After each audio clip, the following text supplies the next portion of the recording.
Hi guys, I am Nutrix the Synth Guy. Today I will talk about one of my favorite drum machine of all time, the TR8, because this thing is a beast. It is very powerful, and like every Roland device, there's a lot of hidden features there. Come with me, we'll go through it. One hidden feature of the TR8 is the fact that you can assign the delay and reverb to only one sound if you want to. If you go into kit and you press on delay, now you see the green lights shows you which one is actually active. If I want to send to everything, by default the first time you turn it on, everything is lit up. So it says that delay is sent to anything. Now if you press record and you press your step, I mean you've got 1, 5, and 12. I press now. Okay, so it means that everything is assigned to, all the sounds are assigned. Now if I go back into kit and I press step, I can say for the delay, I can say, well, it's not going to go for the kick, it's not going to go for the toms, it's going to be only the hi-hats and the snare. That's it, hi-hats and snare. And if I press play now, I only hear bass drum and snare. Well, only the snare is affected.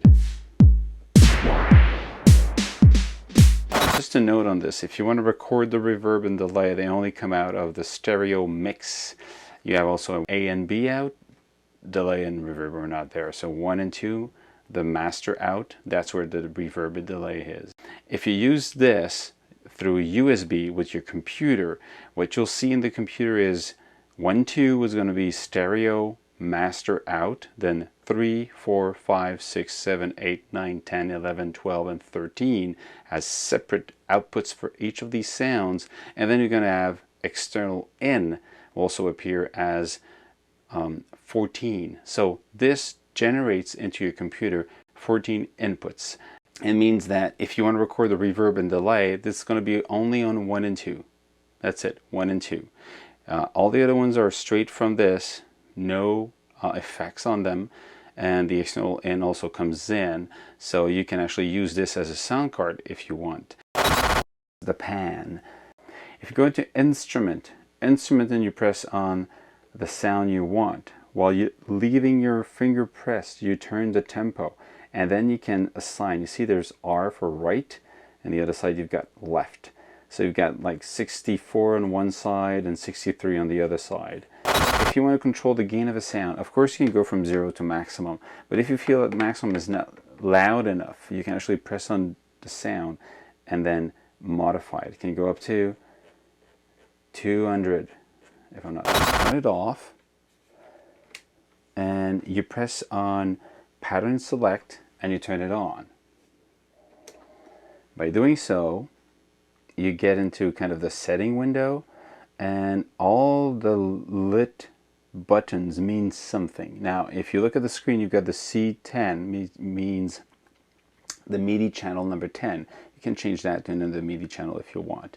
Now if you want one, if 1 is on, it means that the TR8 will be slave to any signal MIDI clock coming in. If you turn it off, it will only be following its own internal tempo. So it will not slave to any information.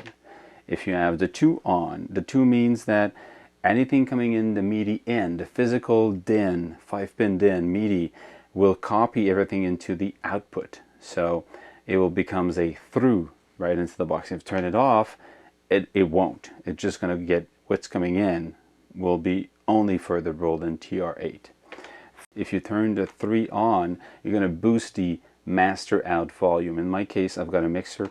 I don't need it. 4 is if you want to switch the external in from stereo to mono modes. And mono, you get 1 and 2 being mono and summed together.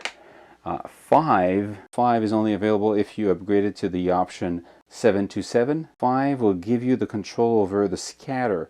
You want it to be only active when you press, or you want it to stay active even if you don't press it. There's 2 ways to do it. It's a switch. Switch it on, it's there. Press again, it stops. If you put it 5 on, it means that it's going to play while I'm holding it only. As soon as I release, it will stop playing. It will stop doing the scatter mode. So maybe it's really just to adapt the way the scatter function and the way you like to play. Number 6, again, this is only available if you have the upgrade to 727. The 6 is for being able to control the scale the way it works. By default, when you press scale, it was just going to move between the different type of scales. If you don't want that, because sometimes people just hit it and they find it a problem to modify the scale in real time when they're playing live, you can actually, if you turn it on, it means that you're going to have to press scale and turn the tempo knob at the same time as you're pressing scale to be able to change the scales. It's just a question of how you want to play it. If you press 6 on or off, it's about MIDI clock. If you press 6 off, it will receive MIDI clock and start, stop, continue. So it will stop and start on command from another device. When the 6 is on, it will follow tempo, but not the song information first, or the control information for start, stop, and continue. This device has stereo output plus A and B. If you want to assign something to A, it's very simple. You press on A and you say, let's say, bass drum. You press on B and you say snare drum.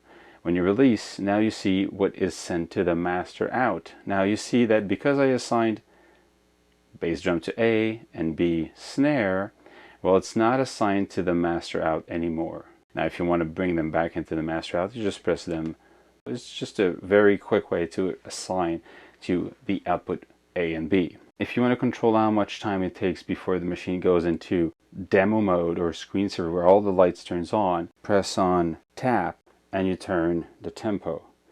It goes from off to 30 minutes. In my case it's off, so it will never turn on. If you press on T-Rec here, for each key of the step you'll have 3 values. 0 meaning no sound, value 1 which is loud, and value 2 which is half of it. By default it's on or off, and then you use the accent for the louder parts. But I like the fact that you can have 2 plus the accent, so it's just, in my way, I prefer using the T-Rec on, meaning 2 levels of volume plus off. If you press on kit, if the kit is on here, it means that when a kit is saved, it will be saved with the reverb and delay information. It's going to be part of it. Either the choice of type of reverb and delay and the value of them will be saved with the kit. Interesting. If you press on depth on scatter and you move the scatter knob, what you're controlling is the choice of colors for the LEDs. If you press on depth and you have 1, what you have here is the original factory default. If you go at 2, what you have is the same colors but less bright, basically. Some people find that the lights are too bright, then 2 will be the right setting for them. Now if you go into 3, when you're in rec mode, all the knobs will be blue. Instant play, it will be turquoise, and when you're in kit mode, it will be white. 4, everything's green. 5, you'll be in rec mode for red. You're going to be green in instrument play and red in the kit play. 6, you're going to have pink and purple for recording, and your instrument play will be blue. That's the TR8 for me. I really love this box. It's a really cool, efficient drum machine. I hope I actually gave you a couple of nice tips. If you want more information, Roland has a lot of videos on how to use a TR8 on their website, and I'll put the links down in the description. Now, really is a cool device. I personally believe if I had to choose between none of the TR8, TR08, and TR09 today, I would still go for the 8. Just because it is a device that you want to play with. It's made to do performance. The latest version of this also offers the fact that you can run at 44.1 kilohertz in the computer, because it was always fixed to 96K.